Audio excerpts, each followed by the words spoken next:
Technological advancements have unleashed amazing inventions in recent years.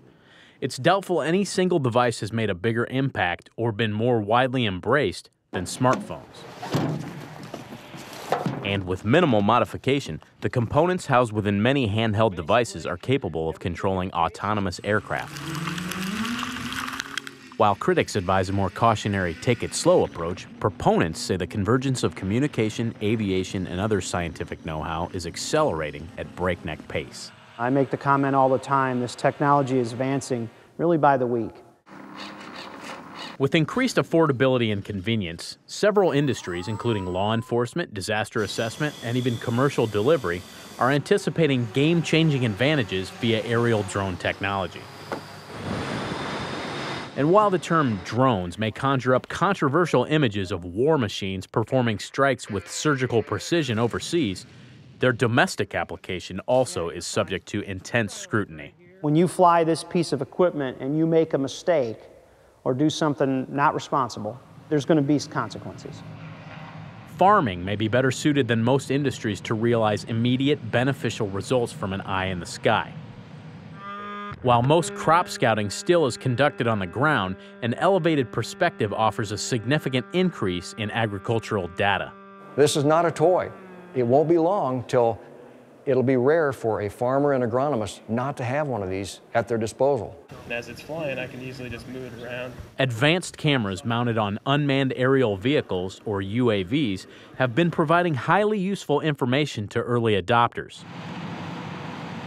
Producers embracing precision agriculture, who already rely on GPS to guide tractors and apply chemicals, are rapidly adopting drones of various pedigrees. With the farming community abuzz about the cost savings these devices could yield, the future is looking up in rural America.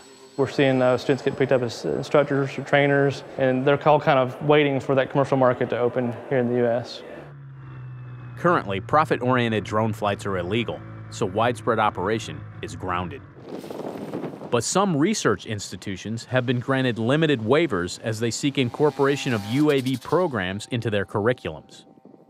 The Federal Aviation Administration is engaged in the arduous task of drafting a comprehensive set of rules that would integrate these flying gadgets into the national airspace by 2015. If we look up in the sky right now, we can see there's a private pilot out here. In the interim, universities and hobbyists can fly, but not above 400 feet. And these discretionary flights generally take place over private property with a landowner's permission. Safety and privacy concerns are paramount to when the government formulates how to issue permits for commercial operation. Legislation primarily aimed at minimizing police overreach has been introduced in a number of states. And while organizations like the American Civil Liberties Union claim that the use of drones within U.S. airspace could lead to a surveillance state, some industry experts don't see an outlet for such data. Is it possible to have 24-hour surveillance over somebody and invade their privacy? Yes. But it costs millions and billions of dollars, and there's not a market for that in the commercial world.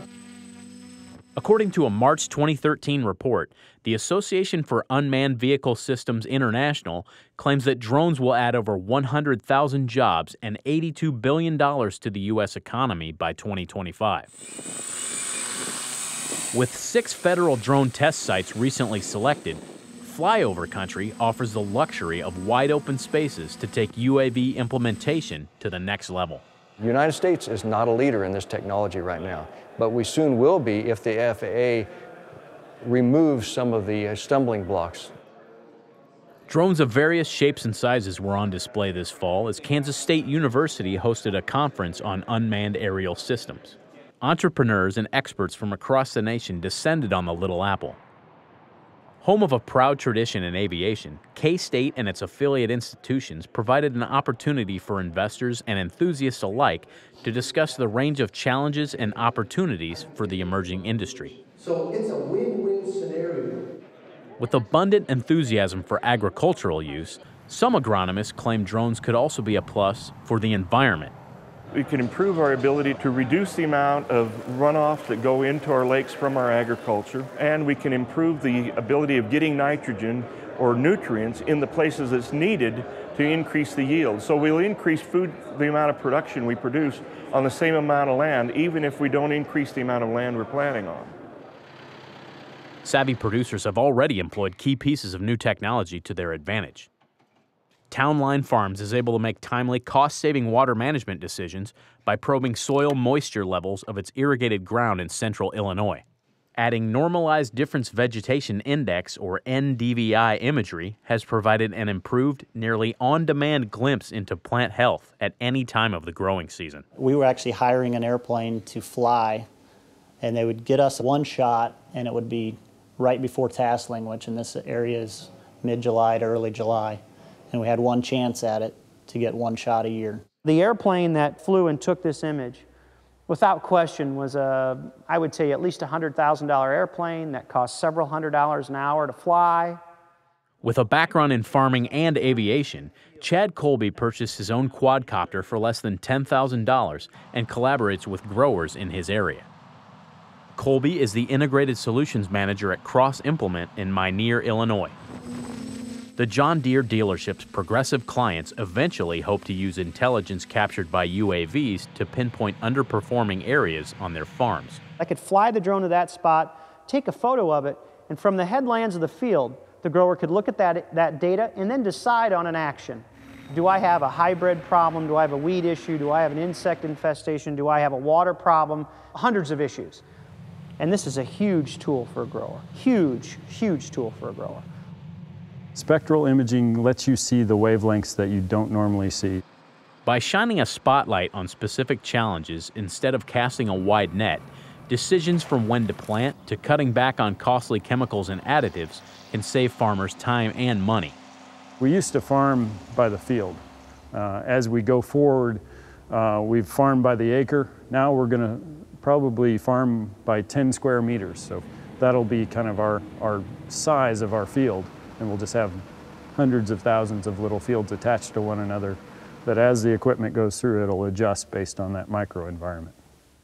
And as optical technology continues to march forward, the amount of data a farmer will be able to reap from a drone could increase exponentially. Well, today, we're still putting the pieces of that puzzle together so they fit right. I think in the future, it'll be more of a seamline process. You'll buy a drone especially designed for ag. It'll come in a box. It'll be all ready to go. I think that's the stuff we'll see, and it's tremendously exciting. For Market to Market, I'm Josh Bittner.